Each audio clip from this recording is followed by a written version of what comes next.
Bom dia, sejam bem-vindos e bem-vindas. Vamos aguardar um breve momento enquanto todas as pessoas entram na sala. Informamos que esta sessão está a ser gravada e transmitida em direto no canal do YouTube do INA.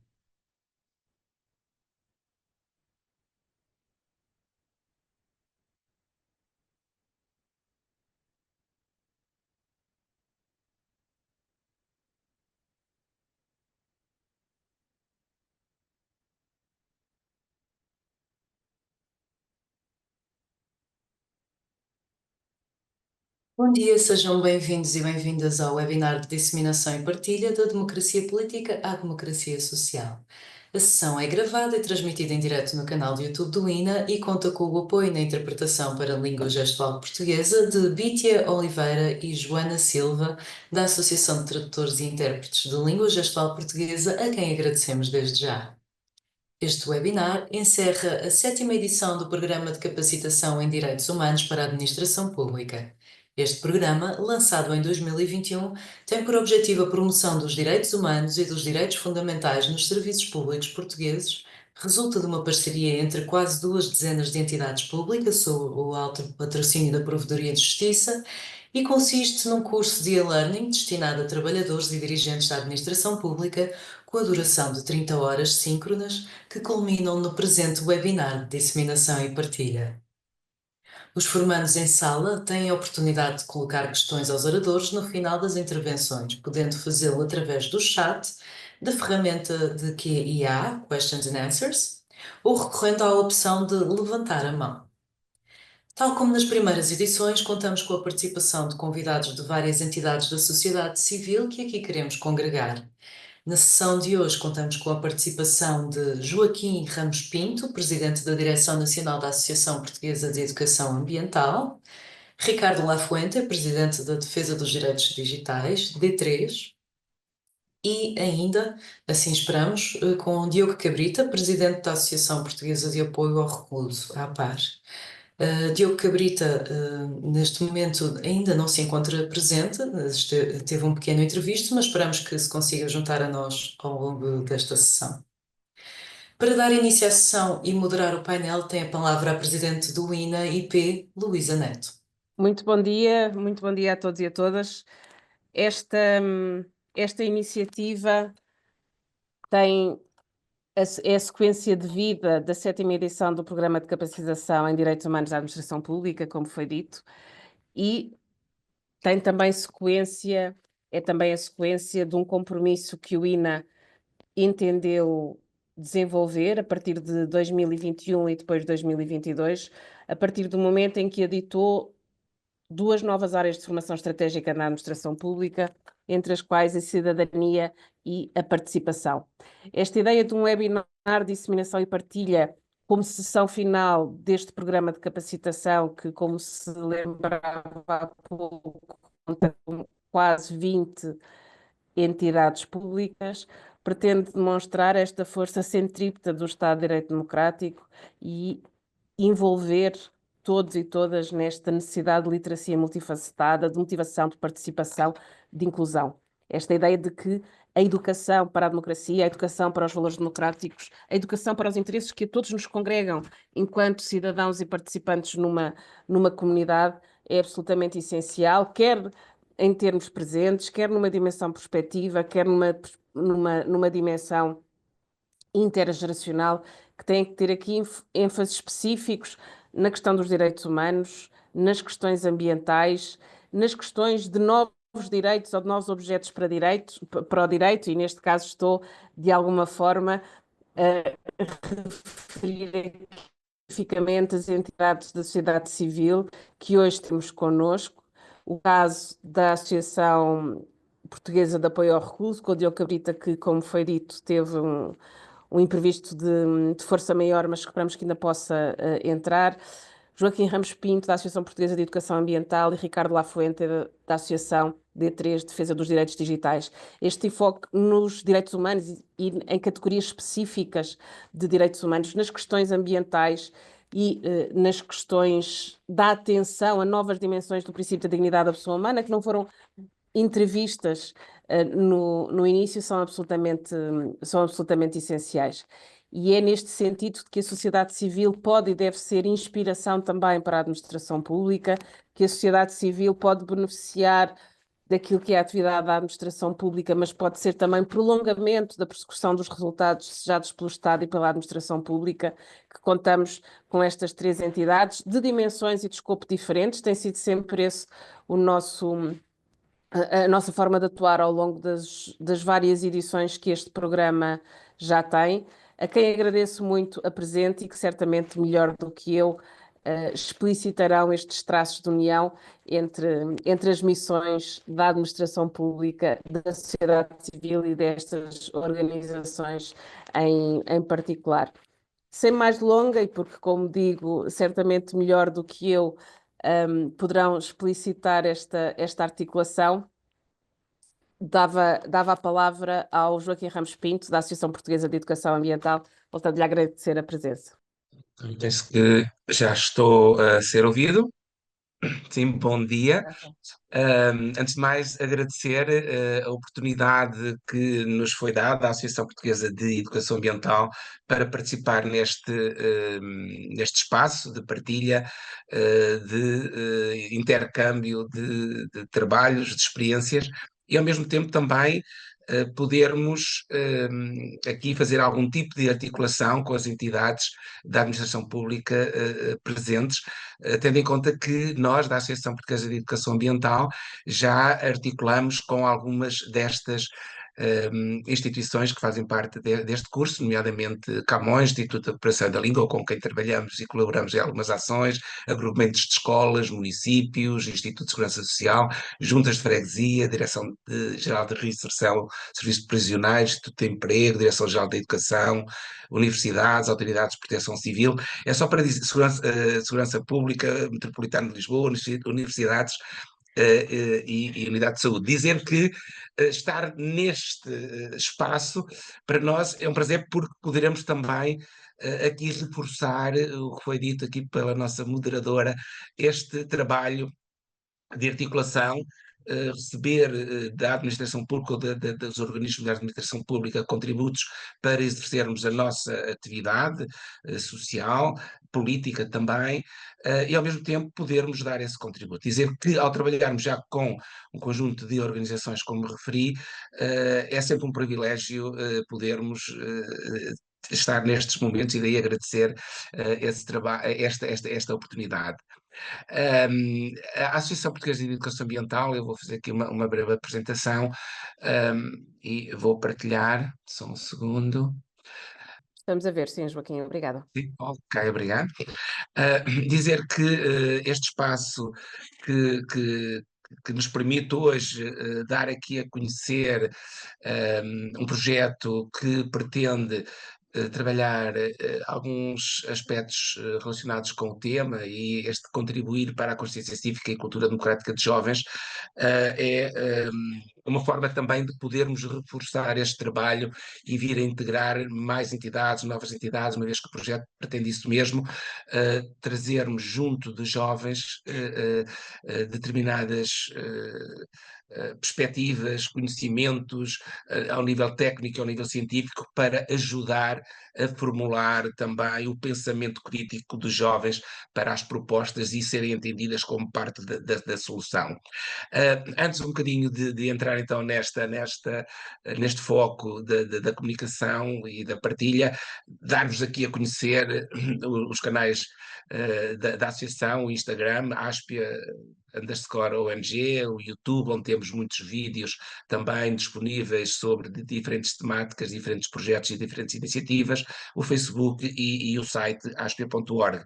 Esta é sempre importante darmos a conhecer porque hoje também a informação está nestes canais e porque consideramos também que o acompanharem o nosso trabalho nos ajuda também a crescer e ajuda-nos também a ter, da perspectiva dos utilizadores e dos parceiros,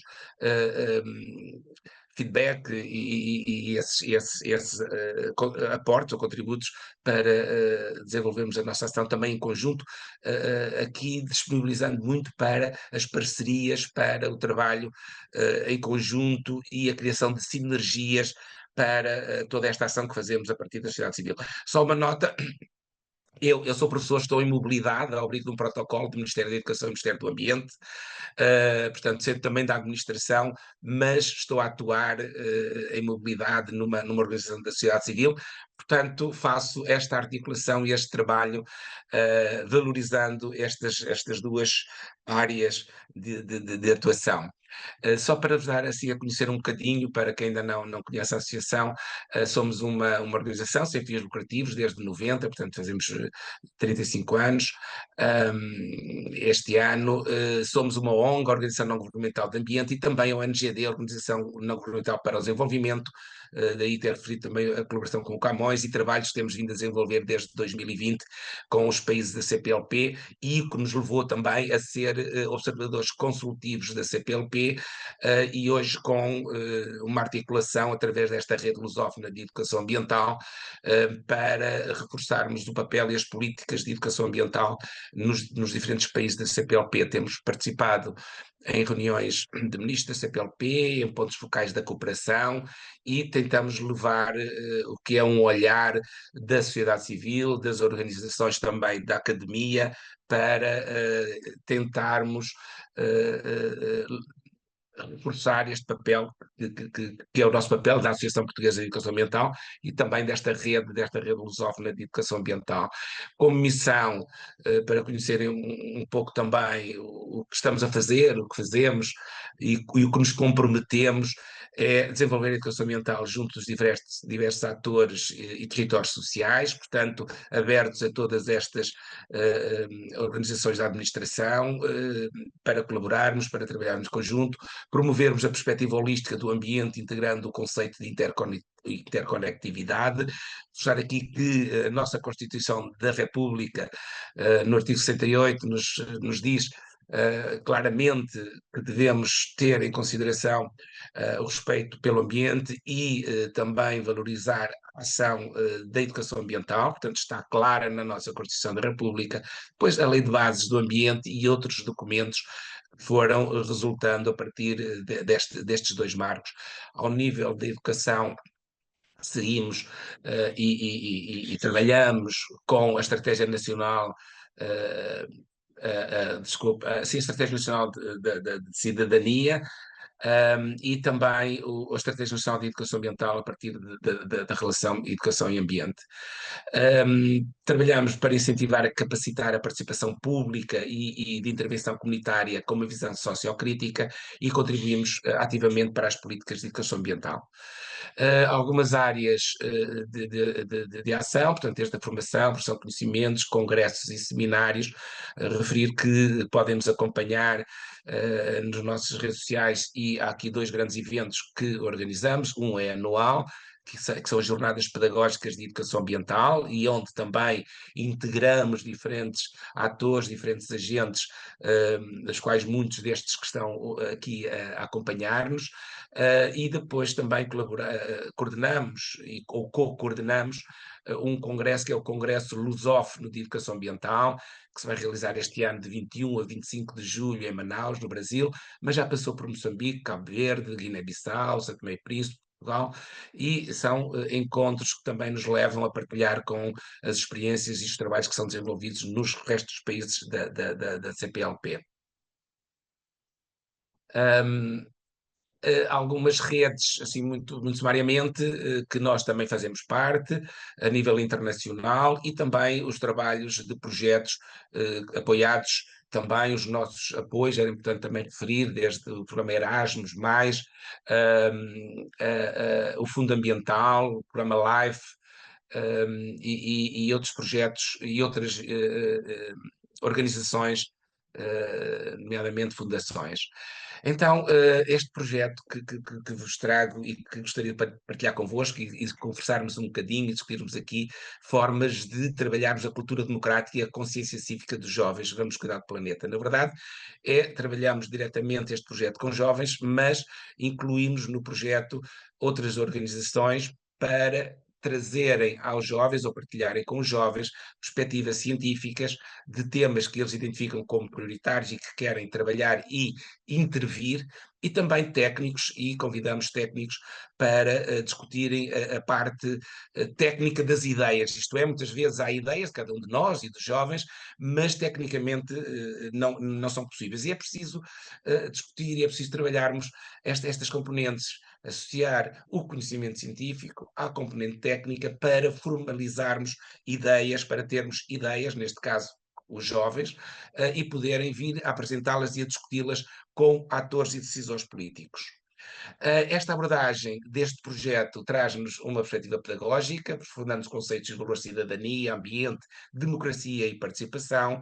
Tem uma perspectiva educativo-ambiental, pois vai procurar compromissos da responsabilidade dos cidadãos face às crises ambientais que o nosso planeta enfrenta. Sendo educativa ambiental, obviamente, pretende haver transformação, pretende que os jovens consigam compreender e saber formas de atuar, como contribuir para a construção de sociedades ambientalmente responsáveis e socialmente justas, e terem um papel fundamental nas políticas locais. Começamos a trabalhar nas políticas locais, depois abordando ao nível do Parlamento e os jovens reunindo com as comissões parlamentares na Assembleia da República e também com os grupos parlamentares.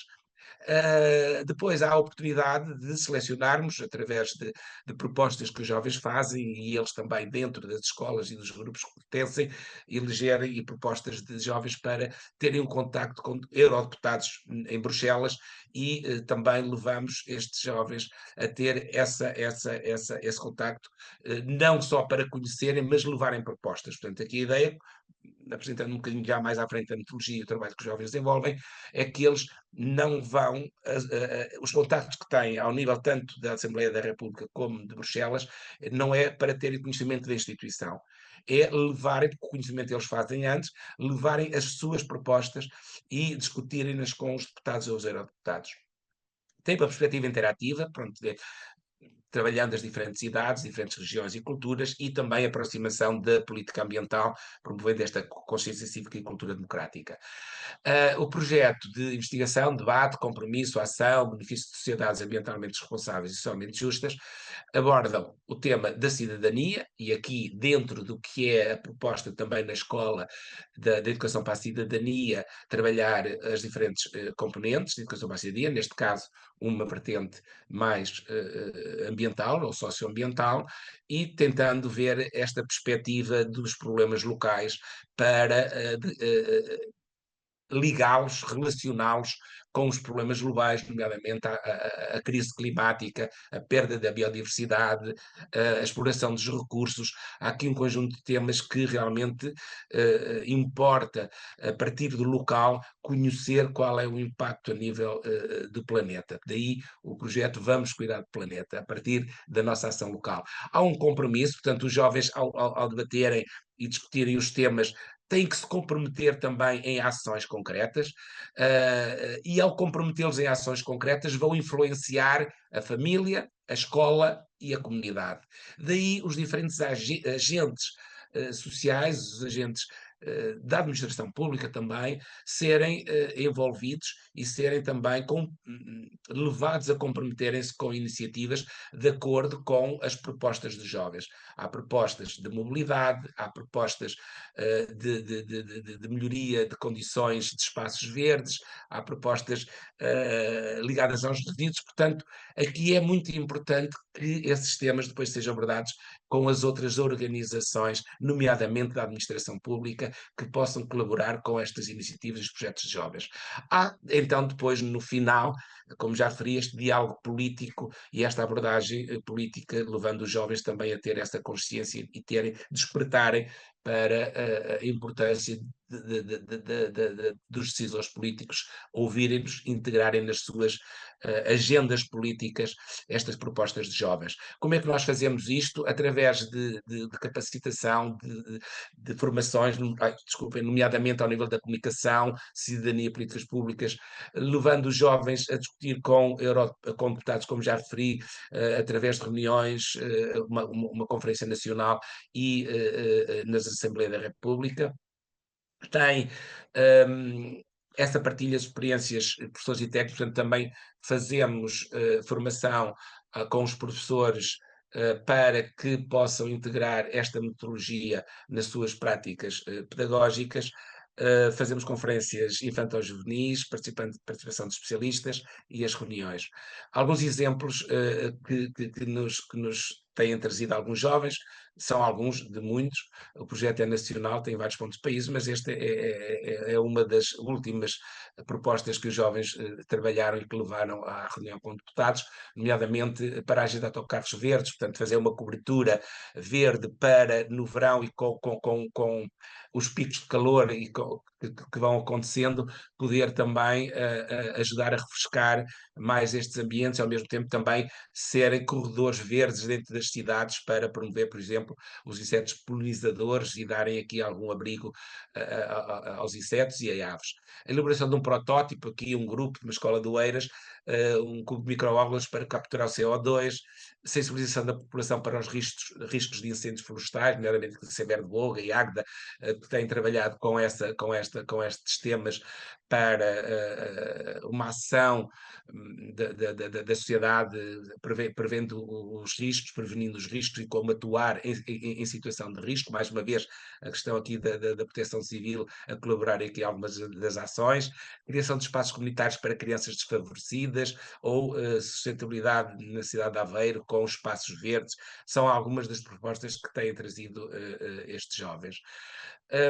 Os princípios, câmaras municipais comprometem-se a apoiar com material, os professores comprometem-se a dar assessoria aos alunos, os alunos comprometem-se a envolverem-se em projetos e organizar atividades, e a ASPE compromete-se a fazer formação e apoiar e fazer esta relação entre as escolas, os técnicos e os investigadores. Benefícios do projeto: formação na área da cidadania e governança, intercâmbio de conhecimentos, mobilidade de alunos e professores, participação em conferências, participação em audições com grupos e comissões parlamentares, visitas com reuniões ao Parlamento Europeu.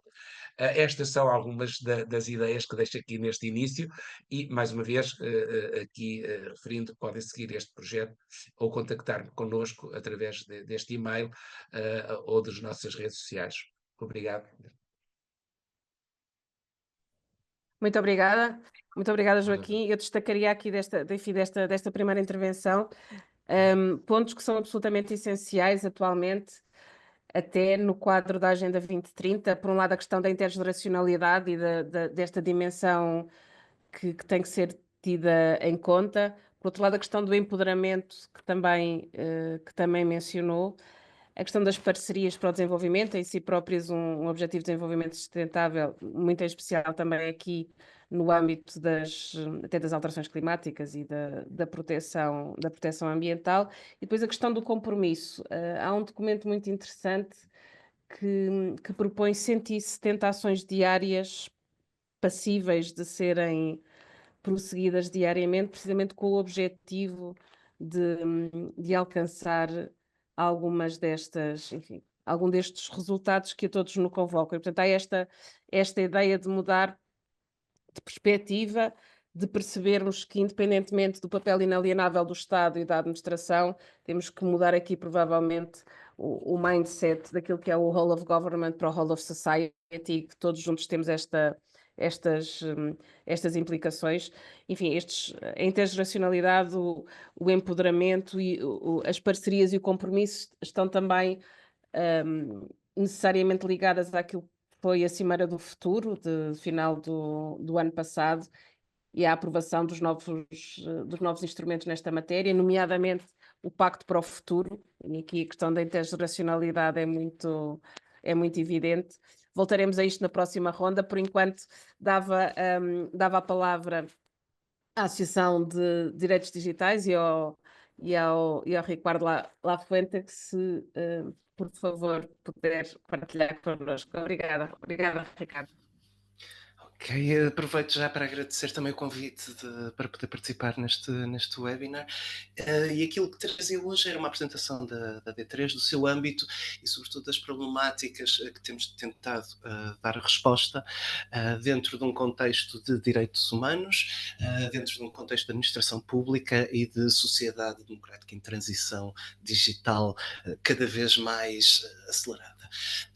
Começando pela apresentação da associação, a D3 existe desde 2017, foca-se, como o seu nome indica, na defesa dos direitos digitais, que é uma expressão que nos queixamos entre nós, que já é bastante redundante. Estamos a falar dos direitos humanos na era digital, embora já podemos até falar de uma era pós-digital. O digital está longe de ser novidade, pelo contrário, até permeia todos os nossos processos sociais, administrativos, até pessoais e íntimos. Por isso, neste momento, falar de direitos digitais quase que se sobrepõe completamente a praticamente falar de todos os temas, e é um dos dilemas que enfrentamos sempre, porque ao falar do digital neste momento estamos a abarcar toda uma possibilidade de áreas e saber responder a elas exige um discurso e uma estrutura que é aquilo que a D3 existe para tentar fornecer. Já lá chegarei. A D3 é composta de... não só por especialistas em tecnologia, mas também todas as áreas periféricas possíveis. Estamos a falar de direito, ciências sociais, as artes, etc. Para tentar formar um fórum na sociedade civil que possa formar um discurso informado sobre a evolução tecnológica e a sua influência na amplificação ou na restrição dos direitos de cidadania, dos direitos humanos. Desde o aparecimento da internet, que é difícil, tem sido difícil enquanto sociedade acompanharmos a evolução tecnológica e a forma como essa evolução vai redefinir relações de poder. E por isso dizemos que a nossa abordagem e o nosso foco é na tecnopolítica, não é na tecnologia, não é procurarmos um discurso técnico apenas, mas tecnicamente informado para falar de questões da sociedade, questões de política e de como estas transições tecnológicas estamos a passar por mais uma agora com o aparecimento da inteligência artificial e a sua massificação. E a D3 existe precisamente para conseguirmos formar um discurso estruturado e pedagógico centrado na sociedade civil que possa complementar o debate público que normalmente tem sido o debate mainstream tem sido definido sobretudo omitindo o contributo da sociedade civil, pelo menos na nossa experiência, é aquilo que nos fez e nos faz dirigir a D3 todos os dias. Falei de tecnopolítica e quero só desenvolver esse ponto, que é onde é que encontramos, por exemplo, dilemas tecnopolíticos? Mais simples, a questão da tecnologia para o acesso aos serviços públicos. É inegável que a tecnologia digital e a internet amplifica e possibilita o acesso à informação, aos serviços públicos por parte de uma camada bem mais alargada da população do que seria possível. Acho que o facto de estarmos aqui num seminário em que a distância dificultaria imenso e o facto de podermos executar isto e de estarmos a ouvir-nos uns aos outros é também uma ótima demonstração desse potencial da tecnologia. Isso é inegável. Mas temos sempre o reverso da moeda, por exemplo, no acesso aos serviços públicos, uma tendência a que assistimos em várias circunstâncias é a secundarização, por exemplo, do acesso a esses serviços no físico, por exemplo, lojas de cidadão, em favor por exemplo, de uma plataforma tecnológica, que por sua vez criará questões de acesso, por exemplo, a uma população mais envelhecida que não está habituada a usar sistemas digitais, ou que não consegue, ou por exemplo, cujo telemóvel já está bastante velho e por isso não consegue correr a app que lhe permite esse acesso, e estamos aí perante, lá está, uma questão tecnopolítica, em que é a tecnologia que está a determinar e a definir relações de poder, limitar acesso ou a permitir acesso. E é uma perspectiva fundamental para conseguirmos falar de direitos e de como esses direitos se processam e como é que os podemos preservar e manter sob o risco, por exemplo, de cairmos num encanto pela inovação tecnológica que no processo atropela direitos. E essa é uma das nossas preocupações fundamentais para a qual existimos e tentamos fazer pedagogia. Ou seja, em síntese, a nossa abordagem tecnopolítica é centrada na questão de como é que os direitos e os mecanismos democráticos são afetados e ou valorizados pelas transições tecnológicas. Outro bom exemplo será o voto eletrónico, um princípio que em teoria, de facto, promete maior acesso, sobretudo no quadro da imigração, que tem visto vários problemas no voto à distância e a qual o voto eletrónico tem sido proposto como solução. No entanto, várias experiências pelo mundo mostram-nos que o voto eletrónico abre o processo democrático a um conjunto de riscos manifestamente inaceitável, por exemplo, de interferência nos resultados, que não existem no voto analógico. Não me vou alongar, vou estar aqui a semear alguns destes dilemas que também reconhecerão, seja no vosso dia-a-dia profissional ou simplesmente daquilo que vemos nas notícias, para então tentar aqui sintetizar a base de um discurso tecnopolítico sobre os direitos. A D3, então, está aqui para providenciar formar entre nós, formar um espaço de discussão e de definição de um discurso estruturado e pedagógico. Na nossa existência, que já vai em 8 anos, já tivemos a oportunidade, por exemplo, de participar em audiências parlamentares como especialistas sobre assuntos como o direito de autor e outros dos que já vos mencionei. Também ter alguma presença mediática, que era um dos nossos principais objetivos dentro de um quadro de pedagogia, e que isso, por exemplo, nos colocou com algum protagonismo em certos debates tecnopolíticos que existiram. Tenho, por exemplo, 2 exemplos que trago. O caso da WorldCoin, que terão ouvido falar que é uma criptomoeda e um projeto de digitalização dos dados biométricos dos cidadãos, que pecava por alguma informação bastante nublada sobre qual era o destino dos dados das pessoas, o que é que acontece aos dados biométricos, qual é o significado de cedermos esses dados a uma empresa privada, por exemplo, e nós procuramos também acompanhar esse episódio e acabamos justamente, depois de uma aparição, de uma participação no Jornal da Noite da SIC, que tivemos essa oportunidade, começamos a receber muitos pedidos de cidadãos a perguntar o que é que significava aquilo, pessoas que sentiam que não deviam ter dado os seus dados, que se sentiam estúpidas e sobretudo culpadas, e por isso não era algo que contavam a mais ninguém, e que queriam perceber o alcance, o que é que significava o terem aderido a esse projeto, como é que podiam sair. E foi também aí que sentimos que podíamos, era para isso que existíamos, estar a responder a essas pessoas e a dar-lhes respostas e a tentar tranquilizá-las relativamente ao significado do ato, neste caso do scan das retinas pelo qual tinha passado, e que muita gente não estava de facto a perceber o que é que se estava a passar. Outro episódio onde também assistimos a grandes dilemas tecnológicos face a problemas complexos sociais e políticos foi a Stay Away Covid, a aplicação que foi desenvolvida para rastrear contactos durante a pandemia, mas que tinha várias questões e várias incógnitas sobre o seu funcionamento. Era uma aplicação experimental que, em resumo, acabou por não funcionar como esperado, tendo-se sobreposto, por exemplo, aos esforços de rastreio manual que foram negligenciados na altura da pandemia em favor de uma aplicação a ser usada por toda a gente que detectaria automaticamente os contactos entre pessoas infectadas. Por várias razões, a coisa não funcionou como se esperava, e nós, a D3, fomos a única entidade que emitiu, depois de todo este episódio, um relatório baseado com o conhecimento que tínhamos sobre todo o fenómeno, que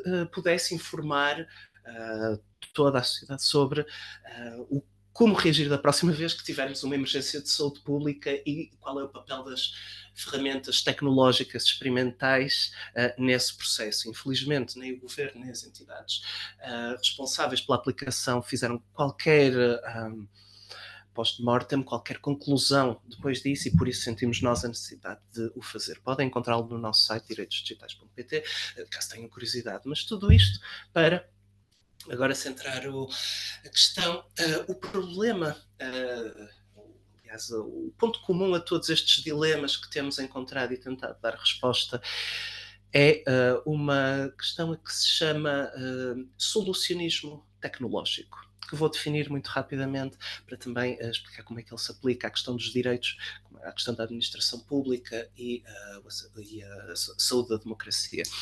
Por solucionismo tecnológico entendemos então esta tendência de responder a problemas sociopolíticos, sociais e ou políticos, com soluções tecnológicas apenas, ou seja, soluções apenas de cariz tecnológico.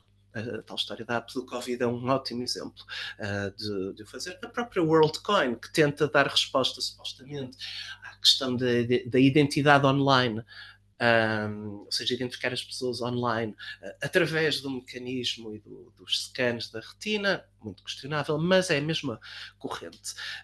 E que certamente já enfrentaram no vosso contexto profissional a coisa do é fácil, basta colocar uma plataforma que vai-se resolver. No papel tudo isso funciona bem, nos PowerPoints também. Na prática pode complicar. Como já disse, dentro de uma preocupação tecnopolítica, as transições tecnológicas vão redefinir as relações de poder, as possibilidades de acesso ou as restrições. É isso.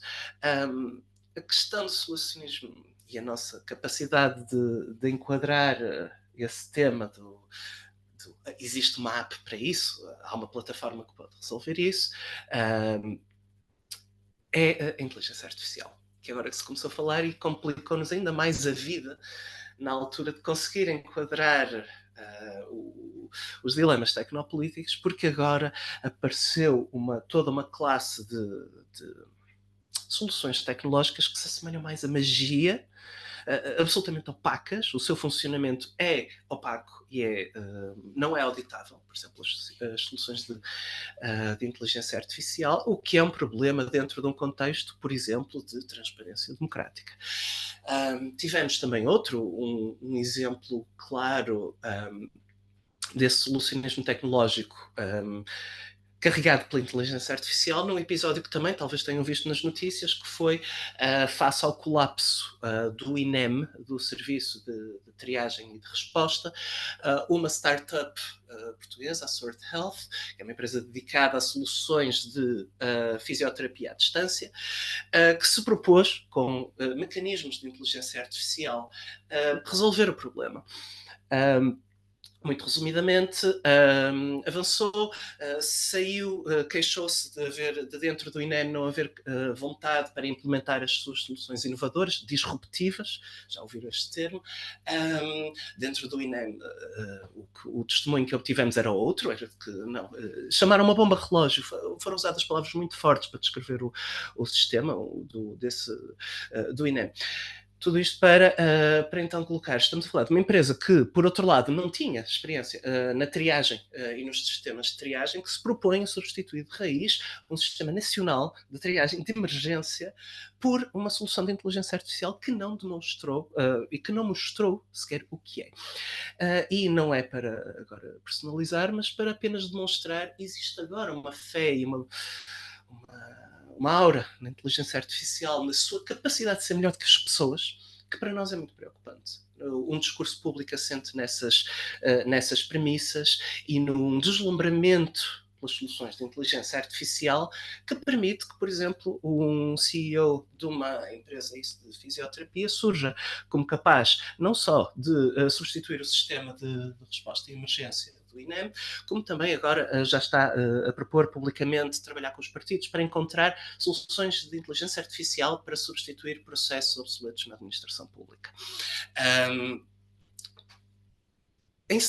Também agora partindo para a minha conclusão, porque Ricardo, eu pedia só que de facto concluísse, porque já concluo, estamos, está bem? Pedia concluo, com só, depois certeza. teremos a ocasião a seguir de voltar a conversar. Com certeza. Vou só aqui fechar um pouco o novelo depois de todas estas vias. Estamos aqui a falar de vários dilemas que enfrentamos e vamos continuar a enfrentar de caráter tecnológico e das suas inovações. O risco de, por exemplo, aderirmos a eles, a uma ideia de inovação tecnológica é boa, e que para conseguirmos manter e preservar estabilidade democrática e o acesso aos direitos e a preservação dos nossos direitos de cidadania, de direitos humanos elementares, é necessário, de facto, uma abordagem tecnopolítica crítica, que é isso que temos, que a D3 tem tentado providenciar enquanto representante da sociedade civil. Por aqui me fico e podemos continuar então a conversa daqui a nada. Muito obrigado. Muito obrigada. E de facto, esta questão de sensibilização e consciencialização a propósito destes temas, eu dizia há pouco, não são necessariamente novos direitos, podem ser também novos objetos para o direito. Por exemplo, quando falamos na questão dos direitos de autor, tem aqui uma nova configuração, mas a questão da exclusão social é absolutamente essencial. Combater a exclusão social e perceber quais são os mecanismos de transparência dentro da sociedade democrática que têm sempre que existir. Eu acho que muitas vezes, a propósito destes eventuais novos direitos, enfim, podemos discutir, como digo, as pessoas estão muito apenas a pensar na questão, por exemplo, da proteção de dados pessoais, mas há de facto uma muito maior panóplia de temas que têm que ser aqui tidos em conta. Enfim, há uma Carta dos Direitos Humanos na Era Digital que o Parlamento Português aprovou. Também podíamos discutir muito sobre essa Carta de Direitos Humanos na era digital, e mesmo do ponto de vista da participação. É verdade, falava da questão do webinar e da possibilidade de estarmos à distância de uma forma que não conseguiríamos estar há uns tempos. A verdade é que também, ao contrário, também há muitas formas digitais de calar a participação, por exemplo. Não é? Eu dou sempre este mote para pensar: se eu estiver com alguém numa sala, por exemplo, numa assembleia pública, tenho algum pudor em dizer a alguém para se calar, se eu num webinar posso, por isso, simplesmente tornar os microfones mute. É menos evidente. Mas, enfim, já temos o gosto de ter connosco também o Diogo Cabrita, da Associação de Apoio ao Recluso. Agradeço ao Diogo Cabrita as várias tentativas para conseguir entrar, apesar dos imprevistos, e passava-lhe de imediato a palavra. É importante também para o INA esta dimensão daquilo que é um setor provavelmente de vez em quando menos referido quando falamos da questão dos direitos fundamentais, e quando falamos destes direitos fundamentais que são limite para a atuação do Estado, nomeadamente no caso, por exemplo, da administração penitenciária, etc. Caro Diogo, por favor. Olá, boa tarde, bom dia, é um gosto estar convosco, é um privilégio para a nossa associação, e agradecer também as palavras magníficas de Joaquim Ramos Pinto, antes de mim, e do Ricardo Lafuente, doutora Luísa Neto, muito obrigado também. Nós, à par, somos uma associação no ponto mínimo da sociedade, estamos ao nível do recluso, aquele com quem ninguém quer falar. E este ponto é muito importante quando sabemos, por exemplo, que os deputados da nossa nação, todos têm acesso, utilizando o seu cartão, a ir visitar um presídio. Daquilo que sabemos, são raríssimos os que lá foram, são raríssimos os que alguma vez tentaram perceber a situação do que se passa no sistema prisional português.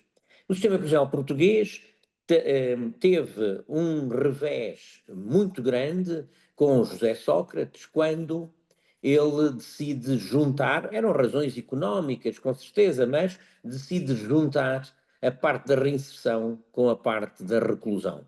E cria uma direção-geral única.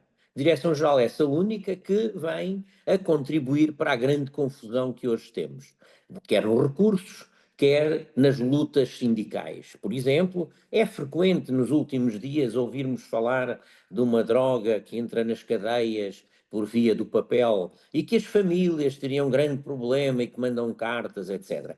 O sindicalista que disse isso, o karma é terrível, teve ontem como resposta a prisão de diversos funcionários, incluído alguns que eram guardas das cadeias, como responsáveis de crimes ligados a isto. Ou seja, no sistema prisional não há um culpado, há um conjunto social que é um problema. E esse problema é um problema também da cultura democrática. Nós vivemos um tempo em que o eu é o centro de toda a comunidade.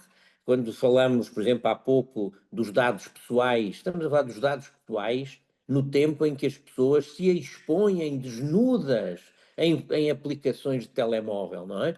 E são essas pessoas que depois gritam nos tribunais: não, não, eu não quis que me fizessem isto ou aquilo outro, mas despoderadamente se vendem, quer à rede social, quer à rede comunitária, e partilham a sua total intimidade. Bom, este mundo, que é um mundo um pouco estranho, é simultaneamente o mundo da demagogia, por duas razões muito importantes. Que vem de pessoas que transportam pouco conhecimento, que vem sobretudo da cópia daquilo que lhes é dito. Recordo, há pouco falava-se da Covid-19, a Covid-19 foi um exemplo extraordinário do que é seguir recomendações que ninguém provou e que ninguém garantiu, mas que todos seguiam de forma absolutamente indiscutida. E isso é um processo revelador também do que somos hoje. Estas pessoas, que são mais curtas, porque são menos sábias, mais dependentes desse agregado de informação que lhes é debitado, são elas próprias uma mercadoria e elas próprias são fáceis de entrar na demagogia. Quando nós aceitamos a demagogia como um processo livre e aberto, temos o grande problema do sistema prisional no seu máximo. Ou seja, é muito fácil gritar: o Manel é um bandido, prendam-no. Mas temos que discutir exatamente tudo o contrário. E é essa a nossa missão como associação, com 35 anos de luta nesse sentido. Nós queremos a dignificação da pena. Queremos que a pessoa seja digna naquilo que é o momento do castigo, se quiserem chamar. Nós não temos nenhuma dúvida de que há pessoas que, portando-se mal, devem ser submetidas a, pelo menos, um pagamento à sociedade. Esse pagamento à sociedade não tem que ser todo em cárceres, não tem que ser todo em sistema prisional. Aliás, o que se prova desde há anos, e o Estado sabe, é que o sistema prisional não trouxe vantagens. Os países onde há mais crimes é onde há mais gente presa. Os países onde há mais crime é onde há mais cadeias. Os grandes países da Europa, como a Holanda, etc., estão a fechar cadeias e a vendê-las. Portanto, não é por aí, é pela prevenção, é pela dignificação do trabalho, é pelo fim das misérias, porque a miséria é o grande foco da violência, é o álcool, que é um problema dos Estados. Os Estados têm dificuldade em legislar sobre o álcool, mas o álcool é uma das grandes causas, quer da violência familiar, quer do crime provocado espontaneamente dentro da família. Portanto, todos estes problemas que são conhecidos, infelizmente, nunca são resolvidos. Inclusivamente, temos um Estado que mente descaradamente. Por exemplo, recentemente, numa Comissão Europeia a que eu estive presente, Portugal apresentava um documento histórico de mentiras, em que dizia que, por exemplo, não tinha cadeias superlotadas, que tinha um sistema prisional exemplar. Ora, Portugal é o país que tem mais de 60 mortos por suicídio nas cadeias nos últimos 2 anos. É um país que tem 12 mil presos e só tem capacidade física real para menos de 8 mil. É um país que é o maior carcereiro da Europa em termos percentuais, numa percentagem elevadíssima de pessoas presas. É o país que põe mais gente em prisão preventiva na Europa. E, por exemplo, a prisão preventiva mais longa. Nós temos milhares de pessoas a quem são imputados crimes que saem em liberdade. Somos, por exemplo, o pior país da Europa nesta situação de Ministério Público diz que a pessoa cometeu um crime, o Ministério Público não consegue prová-lo e 45% das acusações do Ministério Público redundam em falhanço da acusação. E, portanto, pessoa pessoa livre, pessoa que viu a sua dignidade posta em causa na praça pública e que depois se comprova que não era verdade. Estes números que são muito maus, e o Estado conhece-os, a Direção-Geral publica muitos deles, são coisas que nós temos tentado dizer. Dizemos-los nas escolas, vamos passear a muitos sítios onde nos pedem e a sítios onde a gente se oferece para ir. Tentamos, de forma pública, por exemplo, em congressos, abordar todo o processo, desde o que é uma cadeia digna até o que é uma pena e a forma de a cumprir, mecanismos de criação de novas penas. Por exemplo, a 21 e 23 de novembro deste ano, em Oeiras, fazemos o nosso congresso, vai estar muita gente do direito, da arquitetura, da alimentação. Tudo isso é importante porque uma cadeia onde damos de comer por 0,8 euros uma refeição, 0,8 euros uma refeição, não pode ser um sistema que cuida das pessoas que estão a cargo do Estado. O problema é que só 7% das pessoas que estão presas em Portugal é que realmente estão presas por crimes graves, crimes de sangue.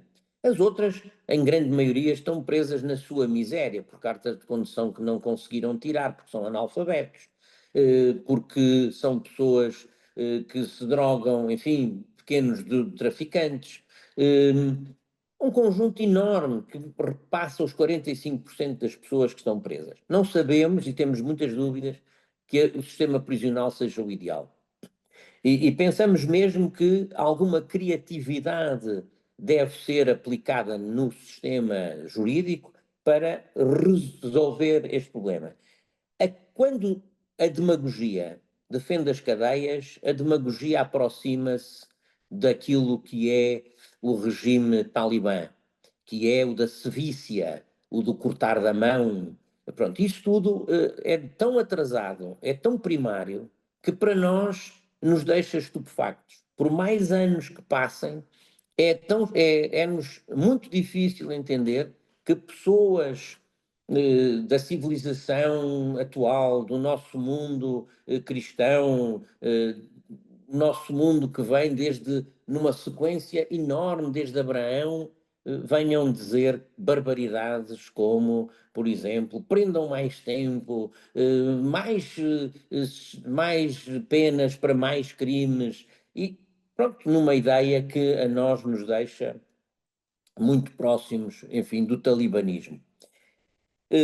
Para nós é importante o papel das associações nesta questão que é a da dignidade do tempo de cumprimento de pena para pessoas que, porque cometeram um delito, estão a cargo do Estado.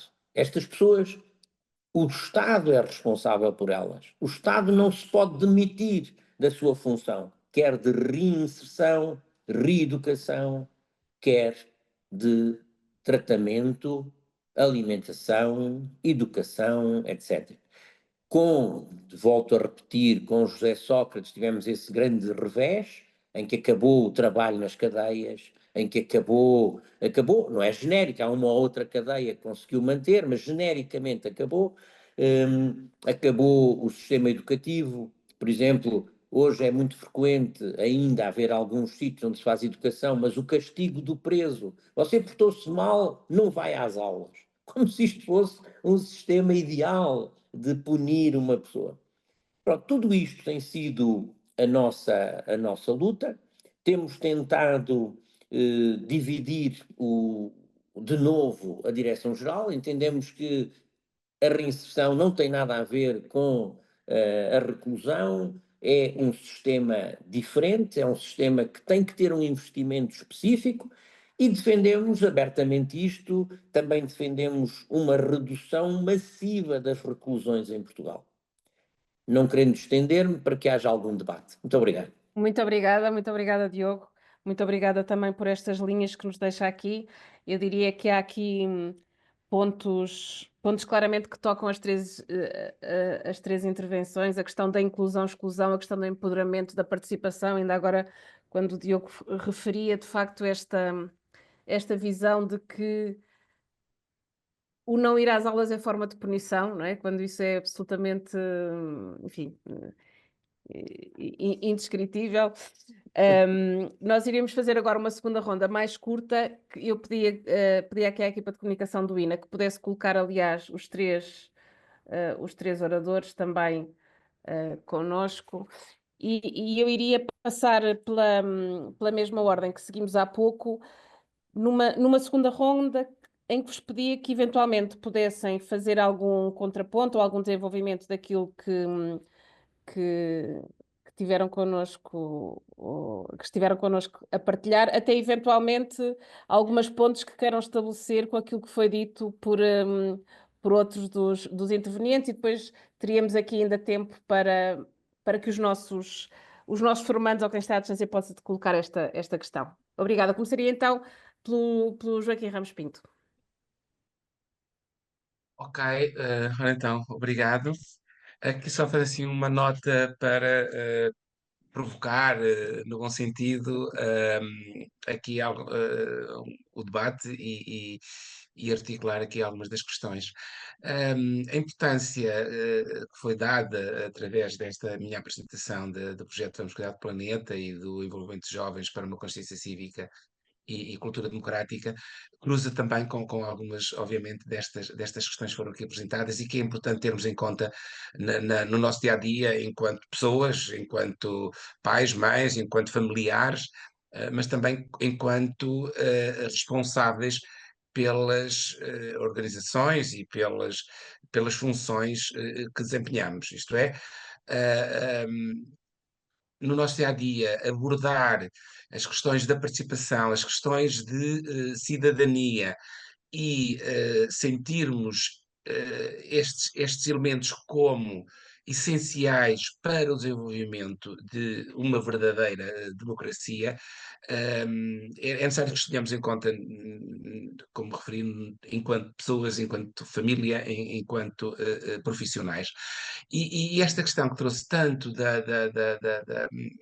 destas questões mais relacionadas com por exemplo, as redes sociais, com o acesso e a facilidade a termos a possibilidade de contactar com todo o mundo, mas ao mesmo tempo também contactar com desconhecidos e com informação, e aqui muito importante, com informação que não se consegue avaliar de imediato se é verdadeira ou se não é, quais são as fontes.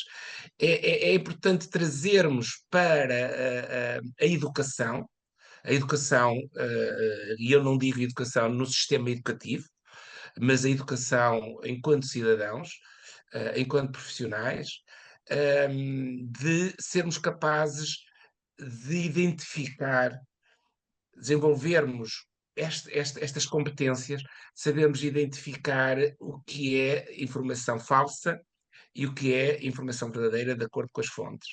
E isto é algo que precisamos de trabalhar todos em conjunto. Precisamos trabalhar nas nossas organizações, precisamos de trabalhar muito em conjunto no sentido de quem produz informação de fonte primária seja valorizado, seja destacado na comunicação, na formação, nos meios de comunicação, nos outros meios de comunicação, o papel que cada um de nós tem, aqui, e em particular as diferentes organizações da administração pública. Nós temos um outro projeto que leva os jovens a escrever, a elaborarem artigos, é um projeto europeu, e que se pretende que este grupo de jovens que escreve para a revista XQ, de News, depois posso no final também deixar esta indicação, faz com que eles possam procurar informação direta, possam escrever sobre essa informação e depois possam divulgar essa informação através de artigos. Esses artigos que depois poderão ser utilizados por qualquer pessoa, mas também nas escolas, e utilizarmos artigos de outros jovens, de jornalistas que trabalham com jovens. Isto quer dizer, esta questão da tecnologia e da informação é absolutamente essencial também para esta cultura democrática e consciência civil dos jovens. A outra questão dos reclusos e da inserção, para nós também é um aspecto importante. Temos tido, já tivemos situações de cooperação com o sistema de reinserção, onde pudemos ter em projetos que desenvolvemos, nomeadamente na Quinta Pedagógica aqui em Aveiro, em Oliveirinha, a colaborar também em algumas atividades, e muitas vezes, como disse, nem sempre é a prisão que pode até resolver pequenos crimes ou pequenas situações de delitos, e as nossas organizações também estão disponíveis, neste caso a Associação Portuguesa de Educação Ambiental, para receber pessoas que poderão, através de uma intervenção social, ver funcionamento, colaborar e trabalhar também estas dimensões da cultura democrática e cidadania. E é importante que se reforce em toda a sociedade, cada vez mais, as sinergias e a articulação entre os diferentes atores. Precisamente eu dou estes exemplos da comunicação e os exemplos da reintegração e de reinserção, para podermos ver como é possível trabalhar estas questões, nomeadamente o voluntariado ambiental, as questões pelo compromisso ambiental, identificarmos problemas ambientais à escala local com todas estas pessoas que podem também ajudar e sentir-se úteis e sentirem-se que, através de uma intervenção desta natureza, através das organizações não governamentais de ambiente e outras, podem se sentir úteis e sentirem capazes de contribuir para a mudança e contribuir para sociedades mais responsáveis e socialmente mais comprometidas. Muito obrigada, Joaquim. De facto, há aqui esta dimensão, por um lado, da participação e da participação associativa, em que a nossa sociedade civil claramente se funda também, e lembrando que a própria liberdade de associação é em si também um direito fundamental, serve para a proteção dos direitos fundamentais, mas a própria liberdade de associação é em si um direito fundamental. Ricardo. Muito obrigado. Assim, para continuar este fio sobre a importância da pedagogia e da educação para uma cultura democrática sã e funcional, naturalmente alinho com o nosso consenso de que essa intervenção é absolutamente fundamental para uma democracia saudável. Eu tenho de destacar também, fiquei com bastante a intervenção do Diogo Cabrita sobre o sistema prisional e, sobretudo, aquilo que temos como uma estrutura securitária e punitivista, ou seja, a visão do castigo, a visão do mal, e não da pessoa plena, que pode ser e que tem de ser compreendida como uma pessoa e não apenas como um elemento nocivo para a sociedade, que tem dela de ser afastado. E para mim sou muito, porque essa doutrina, a ideia de, ok, vamos eliminar o que há de mal para a sociedade, é algo que também me é bastante familiar dentro da ideia do desenho de sistemas, por exemplo, tecnológicos de mediação para a democracia. Ainda ontem estávamos a responder a uma pergunta da imprensa sobre a questão da pirataria e sobre os castigos a aplicar sobre os piratas, e o que é que significa esse problema, que é um problema bem mais denso do que dizermos existe pirataria, as pessoas estão a fazer coisas más, por isso têm de ser castigadas, e inclusivamente cortando-lhes o acesso à internet, que é uma linha absolutamente comum, e que, por exemplo, na Alemanha se faz, e que é extremamente problemática, porque cortar o acesso à internet também significa cortar o acesso não só ao acesso de conteúdos, mas todas as outras dimensões da existência que se processam online. Por exemplo, encontrar trabalho. Neste momento processa-se bem mais online do que offline, e as pessoas ficarem privadas desse direito é uma questão bastante bastante importante e sensível, à qual não podemos responder, lá está, com uma abordagem punitivista superficial, que trata a sociedade como feita de gente boa, gente má, e então expulsamos as pessoas más ou metemos-las em caixinhas, e as pessoas boas tratarão de fazer a sociedade uma sociedade bem estruturada. Não é assim que funciona, claro. Por isso, daí, falou-se das redes sociais e acrescento aqui o risco de uma falta de pluralidade pelo facto de estarmos todos um pouco nestas praças globais, este paradigma da rede social que abarca o mundo inteiro, seja Facebooks ou Twitters, etc. E as suas limitações na forma como os discursos são bastante limitados para uma expressão única e muito pouco multifacetada de quais é que são as perspectivas possíveis na sociedade. Sem me alongar muito mais, mas para acabar e fechar onde comecei, a importância fundamental da existência de agentes, de entidades na sociedade civil, organizações não governamentais, justamente para fazer essa pedagogia e para enriquecer o debate. Não é um ponto que possamos esperar que as pessoas tenham a disponibilidade de tempo ou espaço mental para investigarem estes grandes dilemas da sociedade, pelo que a importância e a urgência de espaço, até como este que estamos a ter, onde possamos discutir, aprender uns com os outros e ficar com uma visão bem mais esclarecida dos mecanismos sociais sobre os quais nos movimentamos todos os dias, como sendo fundamental essa abordagem pedagógica e educativa como base essencial de qualquer perspectiva democrática. Muito obrigada, Ricardo. Diogo, passava-lhe também a si. É um conceito mais fácil de escrever do que de dizer, mas é assim, eu tenho como princípio que as verdades e as mentiras não existem, porque há mentiras de hoje que são verdades amanhã. E há mentiras, eu sou médico, só para vos dizer que houve verdades que eu ouvi quando comecei como médico, que hoje são absolutas mentiras. E houve mentiras daquele tempo que hoje são grandes verdades.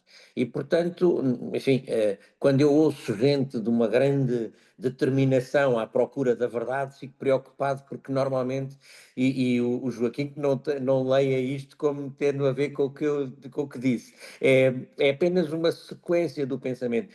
A realidade é que a verdade e a mentira são uma coisa muito complexa, muito difícil de definir e, como disse também o Ricardo, não há dúvida que agora, até no plano da internet, se põe esse problema da inteligência artificial. Que limites para a inteligência? Eu não vejo que deva haver limites, percebe? Sou muito a favor de que os limites são uma forma de redução e de atraso do desenvolvimento. O que temos é que ter mais cultura, pessoas mais cultas, mais sábias, mais preventivas e, portanto, mais educadas. E isso é que é aquilo que é o grande erro da sociedade contemporânea. Estamos a educar pior, estamos a permitir que toda a gente conclua os liceus, quer seja capaz de ler ou não. Portanto, o que é importante é cumprir ditames europeus para que se cumpram determinados valores. Não sei se isso é bom, cada vez estou mais convicto de que é um erro. E, portanto, ser sociedade é ser atuante. Quando as pessoas que tomam cargos na nossa sociedade aceitam o cargo, têm que vestir a pele do carneiro e do lobo, têm que cumprir com os seus defeitos, têm que exercer o seu cargo. E é isso que nós estamos a viver, é a ausência da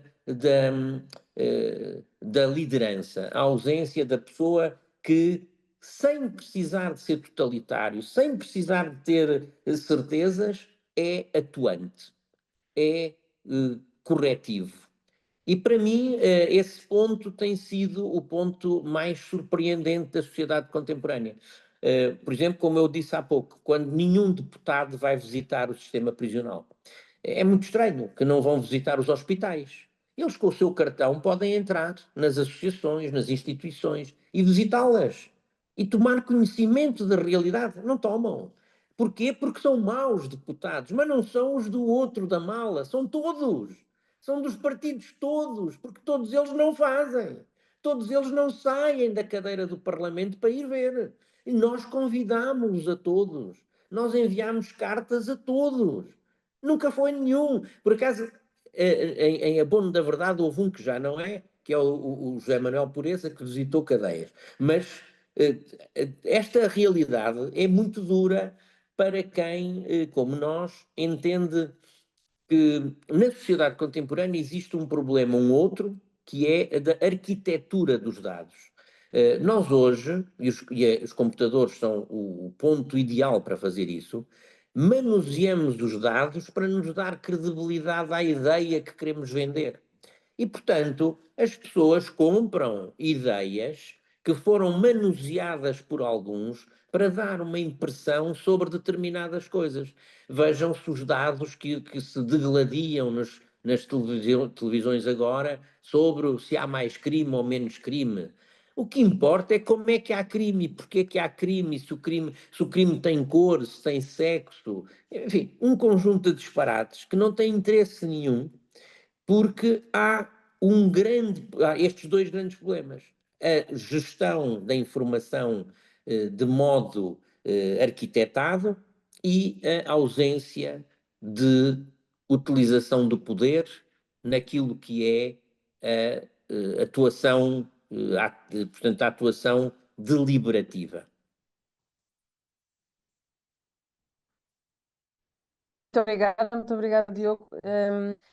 Tenho aqui esta questão, de facto, enfim, a conversa com as cerejas, e eu estava aqui a pensar em várias outras derivações disto que estamos aqui a falar. O INA, a propósito do conhecimento de que o Diogo falava, ou da falta de conhecimento em alguns casos por falta de interesse nesse conhecimento também. Não apenas por falta de disponibilidade, mas por falta de interesse nesse conhecimento. O INA tem como visão, desde 2021, mobilizar a administração pública para o conhecimento e mobilizar o conhecimento para a administração pública. Quando falamos aqui de conhecimento, claro que a versão mais, a dimensão mais evidente será eventualmente aquela que tem que ver com, vamos chamar o nome técnico, o ecossistema científico e tecnológico nacional, mas verdadeiramente há um outro tipo de conhecimento que é absolutamente essencial para que a administração pública possa cumprir verdadeiramente o seu papel. E, portanto, a ideia de que as decisões em matéria de política pública são tomadas numa torre de marfim desligadas daquilo que são a realidade, é absolutamente, enfim, é absolutamente impensável. Eu vou dar aqui, já vi que o Joaquim pediu aqui a palavra, se me permitisse, eu iria passar a possibilidade de intervenção aos nossos formandos, voltando a cumprimentá-los. Eu tive o gosto de fazer a primeira sessão, depois da abertura pela Provedoria de Justiça, tive o gosto de fazer a primeira sessão com eles. Faríamos aqui uma ronda de eventuais questões e depois dava-vos a palavra para comentário a seguir.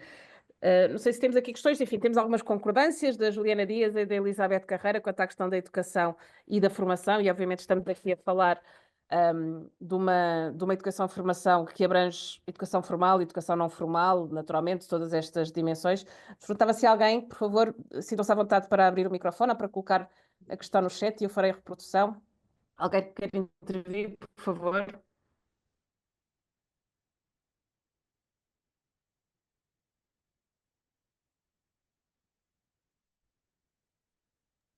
Não tenho aqui nenhum pedido, então se for o caso, tenho aqui umas mãos levantadas para o Diogo Cabrita, que suponho que agora, como estamos todos peritos em emojis, que todos percebamos o que é que significa. Então dava a palavra ao Joaquim Ramos Pinto, que a tinha solicitado. Muito obrigada. Sim, obrigado. Não era só para reforçar esta questão do direito à liberdade de expressão e de informação, diferente do direito ou não à liberdade da manipulação. Portanto, foi aqui referido, e para mim o que é importante é trabalharmos na capacitação, no desenvolvimento de competências para sabermos selecionar e sabermos identificar o que é informação manipulada ou informação falsa. Isso é que é importante, não é dizer de que o que é bom ou o que é mau, o que é verdade ou o que é mentira. Não se está a discutir, ou quando eu coloquei esta questão de sabermos e trabalharmos com os jovens, mas toda a sociedade deve ter a oportunidade de desenvolver competências, ter formação para saber identificar as fontes e saber identificar se uma informação é ou não manipulada. Eu penso que isto é que é importante. Agora, a informação dada de opiniões diferentes, não é isso que estamos a discutir, pronto, como falou o Diogo quando colocou esta questão. Mas eu queria clarificar isto, portanto, não se está a discutir a informação de A, B ou C e a informação da pessoa ou a comunicação que a pessoa faz sobre uma opinião ou sobre um princípio, etc. Eu refiro-me aqui da necessidade de trabalharmos para entendermos aquilo que nos é apresentado enquanto informação, aquilo que nos chega rapidamente e que não consumirmos a informação que nos chega rapidamente como informação que é validada ou que é de origem da pessoa que muitas vezes se refere que produziu essa informação, que muitas vezes não é. Sabemos que muitas vezes é deturpada e é manipulada. É aqui a questão que eu gostaria de referir, é nós termos essa capacidade de saber até quando é que as informações que nos chegam são manipuladas ou não. Muito obrigada. Eu, se calhar, tinha aqui continuo sem ver aqui questões, tenho o pedido de palavra do Ricardo e aproveitava também para lhe colocar eu próprio uma questão, porque há pouco falou ligeiramente, ligeiramente não, mas falou brevemente, ou fez referência brevemente à questão do voto eletrónico. E essa era uma questão que, num contexto em que falamos de participação, em que falamos numa eventual necessidade de aumento de participação, sem querer sequer dizer aqui aquilo que me parece ou não, mas acho que é um ponto que tem que ser pensado com muitíssimo cuidado, porque há equilíbrio de valores aqui em presença que podem não ter. Votar tem que ter uma solenidade e tem que ser garantida essa ideia de solenidade e consciência da escolha, diria eu. Mas enfim, Ricardo, por favor. Não, plenamente. Um dos dilemas que nós encontramos é que muitas vezes falam para nós, caramba, vocês são anti-tecnologia, porque, por exemplo, a nossa posição sobre o voto eletrónico alinha completamente do que a doutora explicou, não só há a questão da solenidade, há a questão que o problema... Os graus a toda a gente, tirem também a mim, Luísa, e está ótimo. Peço desculpa, tem razão, tinha dito. Mas então, que a questão da participação é bastante mais complicada do que o acesso físico, ou seja, a ideia, fala-se muito, os jovens já estão sempre ao telemóvel, se pudessem votar pelo telemóvel havia mais participação.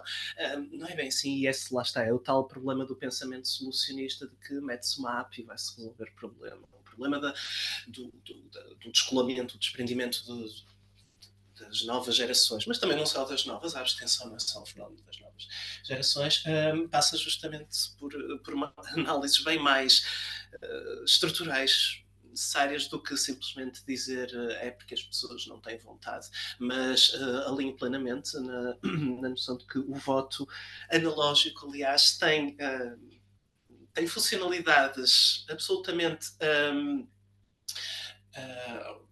como dizer, perfeitamente eficazes para assegurar que o voto é de facto individualizado, secreto, não é manipulável, etc., que o digital não consegue. Mas tinha até aqui uma nota, porque a questão do voto e o problema disso é a invisibilização dos processos. Por exemplo, os votos, a possibilidade que nós temos agora é de poder auditar. Abrimos a urna e vemos os votos, estão lá. E há mecanismos para isso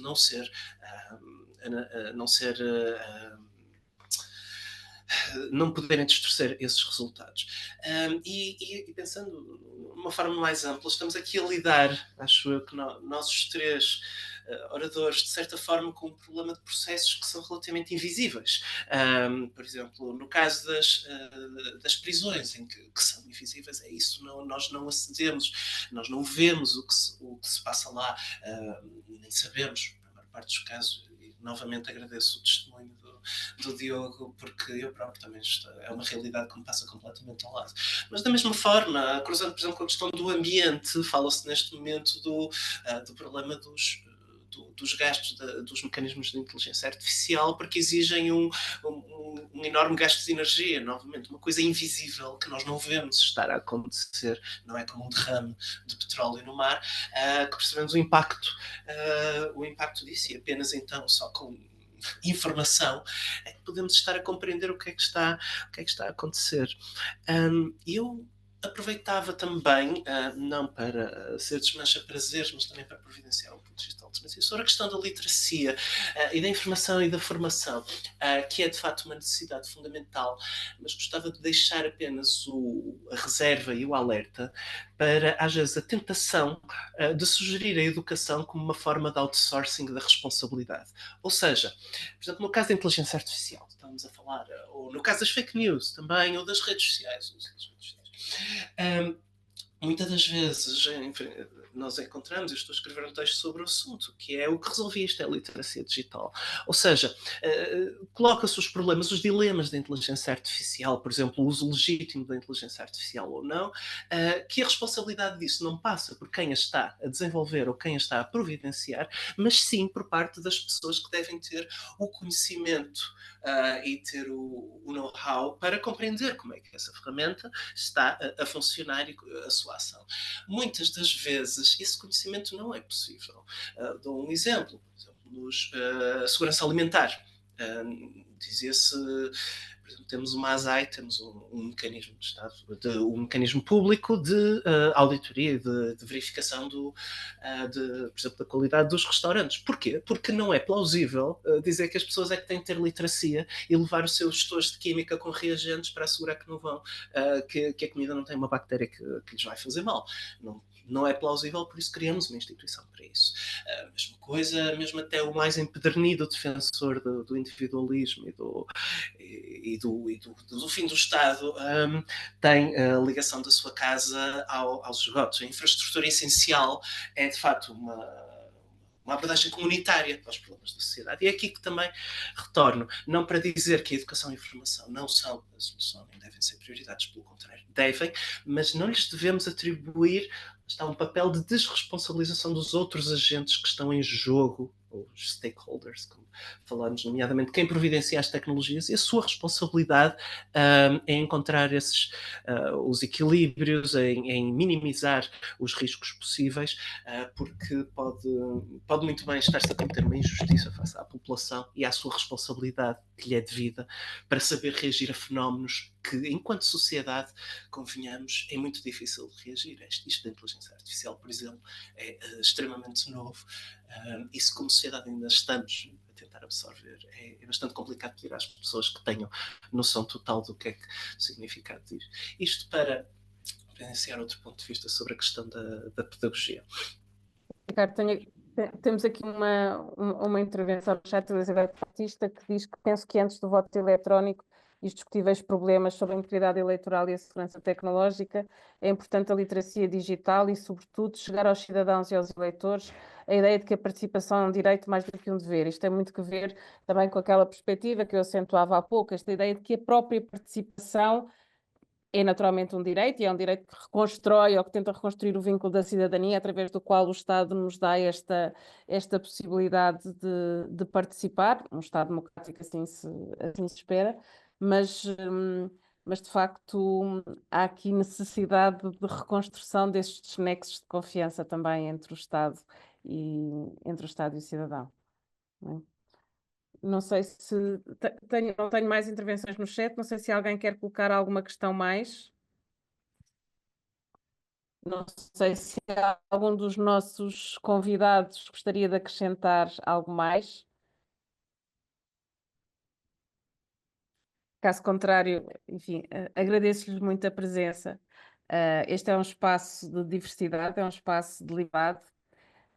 O INA tem impugnado por esta dimensão em todas as sessões finais deste programa de capacitação em direitos humanos para a administração pública, que em si já tem uma dimensão nova e que tem sido conhecido como prémio de boas práticas, aliás, a nível europeu. Dizia que é um espaço de diversidade, um espaço de liberdade. Acho que todos saímos sempre destas sessões com a ideia de que enfim, também é um um lugar para dizer isto, mas é sempre muito mais aquilo que nos une do que aquilo que nos separa do ponto de vista desta consciência da diferença entre a inclusão e a exclusão e daquilo que é o reconhecimento direto da pessoa. O Diogo há pouco falava na questão da pessoa, antes do recluso, não é? Da ideia da dimensão essencial e de dimensões que nós vamos redescobrindo em novos momentos. Quando nos anos 70 do século passado se começa a falar mais a sério da questão ambiental, ou quando no final do século passado se começa a falar mais a sério também do contexto digital, enfim, são novas dimensões que nós vamos descobrindo para a própria dignidade da pessoa humana e são novas formas de aferir esta dignidade da pessoa humana. Eu concordo completamente com aquilo que o Ricardo dizia, não podemos externalizar a responsabilidade quase a nossa consciência social naquilo que é a formação, mas que a formação dê também um contributo nesta matéria. A formação não obriga ninguém a atuar, a propósito do ser atuante de que falava o Diogo, a formação não obriga ninguém a atuar numa determinada forma, mas vamos acreditar que pelo menos a predispõe nesse sentido, que possa ser a ferramenta para esse sentido. E é este o nosso, enfim, é este o nosso propósito e quero, para além de agradecer naturalmente aos nossos convidados, dizer aos nossos formandos que hoje terminam o programa de capacitação em direitos humanos e a quem será ainda lançado um outro desafio quanto à possibilidade de poderem ser embaixadores de direitos humanos na administração pública, que estas sessões tenham sido proveitosas no sentido desta dimensão que é claro que a administração pública tem um papel específico de promoção dos direitos fundamentais, mas todos nós, enquanto cidadãos, temos no dia a dia esta necessidade de os vindicar e de os fazer respeitar. Muito obrigada uma vez mais, muito obrigada também às nossas intérpretes de língua gestual portuguesa, à Bítia e à Joana. Passava a palavra à Manuela Oliveira para termo. Obrigada. Yeah. Muito obrigada a todos. Obrigada aos nossos distintos convidados pela partilha tão enriquecedora sobre o tema do nosso webinar, da democracia política à democracia social. Vamos agora partilhar no ecrã um inquérito de avaliação do interesse desta conferência.